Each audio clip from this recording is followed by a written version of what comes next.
తమిళనాడులో నామినేషన్ల దాఖలు వాస్తవానికి ప్రారంభం కావడానికి కేవలం 2 వారాలే మిగిలి ఉన్నాయి. నాతో పాటు ఉన్నారు మిస్టర్ పీకే సెలంగోవన్. సార్, అన్ని సన్నాహాలు ఇప్పటికే జరుగుతున్నాయి, కానీ ప్రతి సీట్లో ఎవరు పోటీ చేయబోతున్నారనే పోరాటం చాలా గట్టిగా ఉండబోతోంది. లేదు, మేము మా అభ్యర్థిని ఎన్నుకుంటాం. మేము నియోజకవర్గాన్ని అధ్యయనం చేశాము మరియు మేము గెలవగల అభ్యర్థులపై పనిచేశాం. ఆ తర్వాత మేము ఆ పనులన్నీ చేస్తున్నాం. అవును, చాలా మీకు తెలుసు. చర్చ మరియు నాటకీయత తర్వాత నేను చెప్పాలా, కాంగ్రెస్తో చివరికి మీరు వారిని మీతో పాటు నడిచేలా ఒప్పించగలిగారు. కానీ క్షేత్రస్థాయిలో ఉన్న క్యాడర్లు కూడా ఒకరికొకరు ఓటు వేసుకోగలరా? ఒకరికొకరు మద్దతు ఇచ్చుకోగలరా? కాంగ్రెస్ డిఎంకేకి మరియు డిఎంకే కాంగ్రెస్కి? లేదు, డిఎంకేఏ ప్రతి కూటమి భాగస్వామ్యం కోసం పనిచేస్తుంది. మేము వారిని విడిచిపెట్టము, ఎందుకంటే వారిని విడిచిపెట్టడం మాకే నష్టం కలిగిస్తుంది. అవును, కాబట్టి మేము వాళ్ళను వదిలిపెట్టము.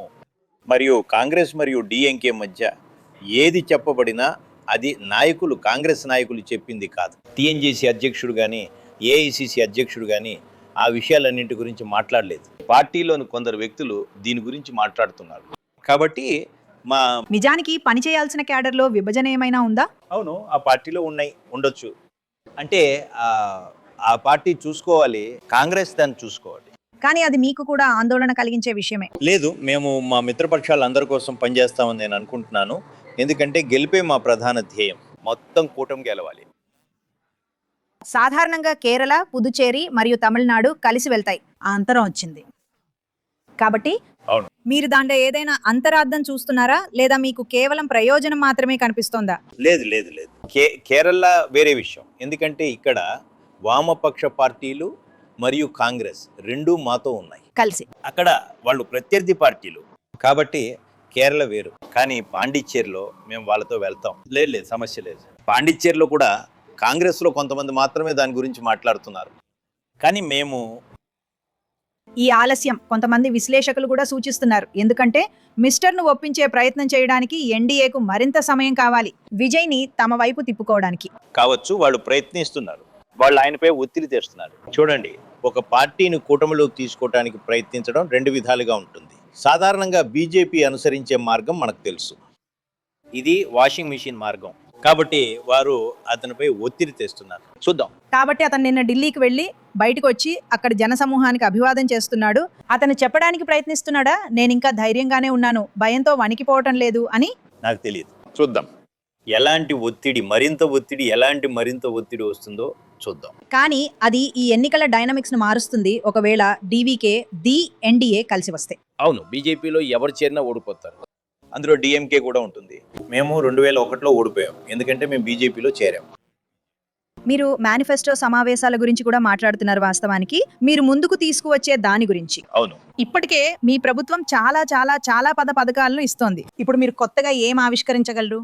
ఎందుకంటే మీరు చేసిన దాన్ని, అది మహిళలకు, మీకు తెలుసు, మహిళలు చేతికిచ్చే నగదైనా లేదా ఈ ఉచిత బస్సు పథకమైనా ఇతర రాష్ట్రాలు అనుసరించడానికి ప్రయత్నించాయి. ఇప్పుడు మీరు ఇంకా ఏమి జోడించగలరు? అంటే మరియు అది కూడా మీరు మీ రాష్ట్రాన్ని ఒక పారిశ్రామిక రాష్ట్రంగా, అభివృద్ధి చెందిన రాష్ట్రంగా భావిస్తూ చాలా గర్వపడుతున్నారు. వనరులపై భారం చాలా పెద్దగా ఉండబోతోంది. ఖచ్చితంగా, ఎందుకంటే జిఎస్టీ రూపంలో మా ఆదాయ వనరు ప్రధాన ఆదాయ వనరు అయిన వాణిజ్య పన్నును మేము కోల్పోయాం.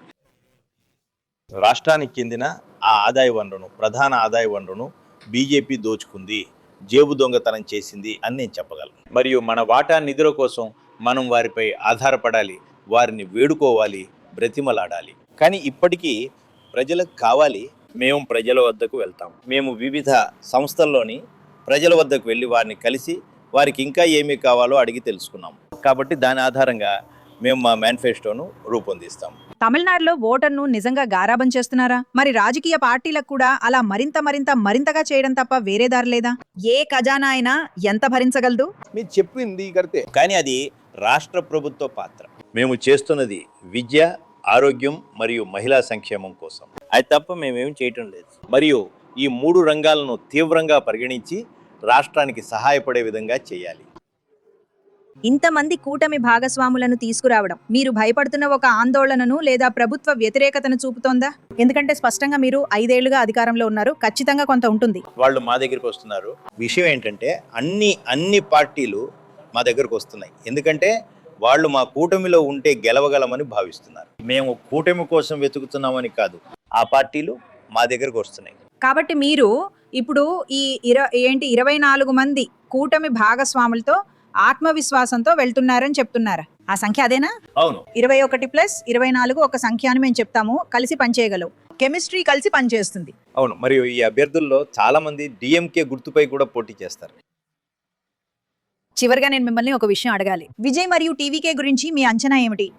అతను ఒక కొత్త సరుకు. అతను ఒక కొత్త అవును, మేము చాలా మంది నటులను చూసాం. వడివేలు ప్రచారానికి వెళ్ళి భారీ జనసందోహాన్ని కూడగట్టడం మేము చూసాం, కానీ అది ఓట్లుగా మారలేదు. కాబట్టి మేము ఈ విషయాలన్నీ చూసాము. మనం ఈసారి కూడా ఏం జరుగుతుందో మనం చూద్దాం. చూడండి, మేము బాగా పనిచేసాం. మేము ప్రజల కోసం ప్రభుత్వాన్ని నడిపించాం. మేము బాగా పనిచేసాం. కానీ రాష్ట్రాల హక్కుల కోసం విజయ్ బీజేపీతో పోరాటం లేదు. జిఎస్టీలో రావాల్సిన వాటాలో కూడా అతను గొంతెత్తడం లేదు.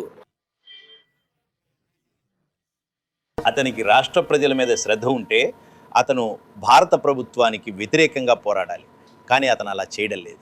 అతనికి యువత ఓట్లు, మహిళల ఓట్లు వస్తాయని ప్రజలు అంటున్నారు. దానికి మీ దగ్గర ఏదైనా నిర్దిష్టమైన ప్రతివ్యూహం ఉందా? లేదు, దాన్ని మేము చూసుకుంటాం. మేము మా వాళ్ళు క్షేత్రస్థాయిలో ఉన్నారు, మరి మేము అది చూసుకుంటాం. కానీ యువత ఓట్లు, మహిళల ఓట్లు అన్నీ అతనికే వెళ్తాయని మీరు చెప్పలేదు. అతని అభిమానుల ఓట్లు బహుశా అతనికి వెళ్ళవచ్చు, అంతే. చాలా ధన్యవాదాలు. ధన్యవాదాలు సార్. అయితే డిఎంకే ఇప్పటికీ తన మేనిఫెస్టోపై బలంగా ఉంది. వారు మేనిఫెస్టోలో కూడా కొత్తగా ఏదైనా ప్రవేశపెట్టబోతున్నారని చెప్తున్నారు. మరియు 5 ఏళ్లు అధికారంలో ఉన్నప్పటికీ మే 4వ తేదీన వారి పనితీరే వారిని గట్టెక్కిస్తుందని నమ్ముతున్నాడు.